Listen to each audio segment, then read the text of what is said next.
Welcome to the Michigan Golfer Show. Join us each week as we explore the people, the places, and the events that shape our great game. Hi, I'm Jenny McCafferty for the Michigan Golfer, and we're in Manistee, Michigan with W. Bruce Matthews III. And Bruce, we're very excited to be talking to you today about a bunch of different golf courses, and we're going to focus right now on one has a very interesting name, the Jackal. How did the Jackal get its name? The owner, Okay. Joe Bruin. Well, where did he get the name? I don't know. I came in one day and he says, well, we're looking at naming the golf course the Jackal. What do you think? And I said, that's different. And then there it was, the Jackal. Well, the first thing that struck me about it, it wasn't going to be confused with Pine View or Pine Ridge, or so many golf courses have really similar names. It's not. It's different, and it's very memorable, isn't it? Yeah, it is. It is. And what's also different about it is it masquerades as a ski hill part of the year. No, the ski hill masquerades as a golf course part of the year, because the ski hill is where the income comes from that piece of property. It is a ski hill and a ski resort. Okay. So that had to have presented some design challenges. It was probably the most engineering-wise, the hardest golf course that I've ever designed and built. There was so many problems, from the heights on the ski slope to the ski toes that were there permanently. Oh, yeah, so you have to have them right in the middle of a fairway or something. They're right there adjacent. Number 9 plays right down the side of the ski slope there. There was 80 usable acres out there. Okay. When you take away part of the ski hill because of the severe slope, and around the property there were some very large wetlands and wooded wetlands. Okay. And How does that happen? Just that piece of property that it was. It's right down off the hill, was right at the base with a lot of swamps and a lot of wooded swamps and some uplands that we got to utilize for golf. Okay. But it was to get to those uplands, we had to build a couple of long boardwalks. We had to dig a tunnel underneath the ski slope to go from the 7th green to the 8th tee. We had to build the 8th tee on the steep side of the ski slope, where I built the most expensive tee of my career when we put in the sheet piling just to hold the tee up on the side. So, how do you build a flat tee on a slope that's not going to interfere with a skier? Well, the flat tee was.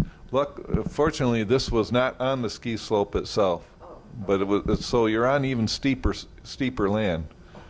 So there's a very small tee when everybody's saying, well, what's this small tee going up there? Too steep for the skiers. That's correct. Oh, okay. That's correct. And you come right out of that tunnel and you look over the hill and it's right straight down.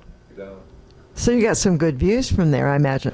There's great views. The first tee, when we drive up to the first tee, the whole world sits down there below you. You're looking at the lakes off in the distance and the city of Brighton off at the distance. It's really a neat view. Wow, that sounds like a lot of fun. So it sounds like you had so many challenges you hardly knew where to start. What are some of the ones, besides digging a tunnel, that you could mention?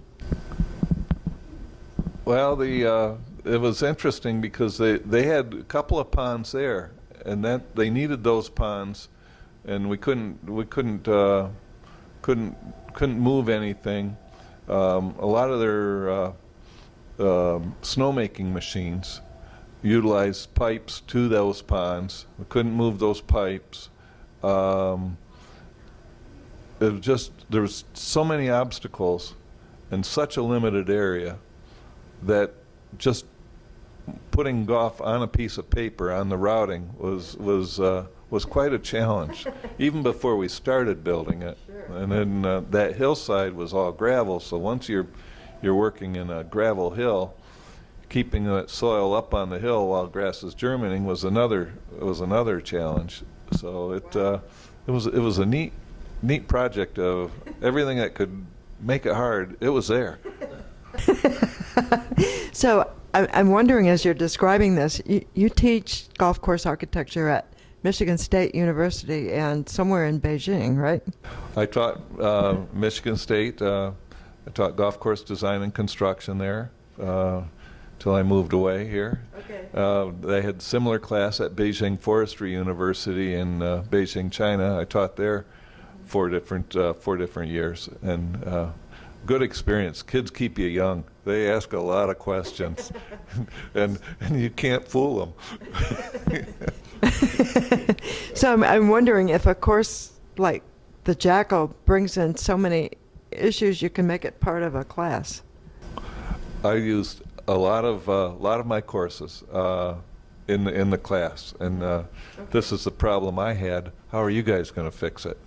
Oh. And So you don't tell them what you did. You just gave them the problem. Not until afterwards. I let them show me and then Did they explain. come up with ideas you hadn't thought of? Quite often. I wish I would have known. No, the kids are bright. They're a lot of fun. They've got good ideas. Well, it's interesting. You're talking about students of golf course architecture, but this might be a good way to talk a little bit about your family. You grew up on a golf course. Yes, I did. My granddad was a golf course architect, graduated Michigan State in 1925, spent a career designing golf courses and running golf courses and owning one, which my dad ran, which was Grand Haven Golf Course, which is now the American Dunes, the new Nicholas job. Yeah. But it was a great place to grow up. All of us grandkids worked on the golf course at one time. 2 of us made a career out of it. My cousin Mark just retired from Country Club of Lansing after a career of close to 40 years at Country Club of Lansing as a superintendent, and I've spent a lifetime in golf course design and golf. So it's a good living. Did you ever consider anything else? I thought I did once, but no. No? Yeah. That's something I've always done. I went to Michigan State. I'm 3rd generation Spartan, and then graduated from turfgrass at Michigan State. So it's been a good career, a lot of which was focused on remodeling. Most of it was remodeling. Talk a little bit about that part of your career, because it's interesting because you have way more factors than just a piece of land and an owner. In golf course remodeling, it's interesting as you look at the golf course and the history of the golf course. You look at the clientele as what's the committee, what type of golf course, because there's a lot of different golf courses. There's public golf courses, there's a mid-level private club, an upper-level private club. The budgets are all different. The demands are all different. The maintenance is different on everyone. So when you go in, you're looking and getting the history and what their goals are, what the club's goals are, and you're looking at functional problems and how to correct the functional problems, and the playability, how to correct some playability issues. And then you look at the goals of what the committee wants, and sometimes the goals are very doable and sometimes not. And how do you say they're not? I just come flat out and say it. There's no, I don't beat around the bush. It's but in the end, it's their golf course. It's just I just recommend. I don't recommend doing this. What's one piece of advice you would give to an aspiring golf course architect, possibly a student in a class? Go for it. Go for it. It's you aren't going to get rich, but it's a very nice, fun living. It's a very creative. It's you get to see so many different things. You get to see so many different people, meet people of different types, encounter so many problems and solve a lot of problems. And golf is a great game, and it's a great game to spend a lifetime around. And there's always room for a good golf course architect. Well, one of the things you mentioned really seems to sum it all up, and that's creativity, and you've got to have quite a lot of it. Yes, you do. Well, that's just the nature of what we do, and it's a lot of fun just doodling. Just doodle on paper, and then put that doodle on that piece of property, and it's just plain. It's fun. Wow. It's fun. I really enjoy it. You make it sound like that. Thank you so much for talking with us about your golf course, the Jackal, and your career. Thank you.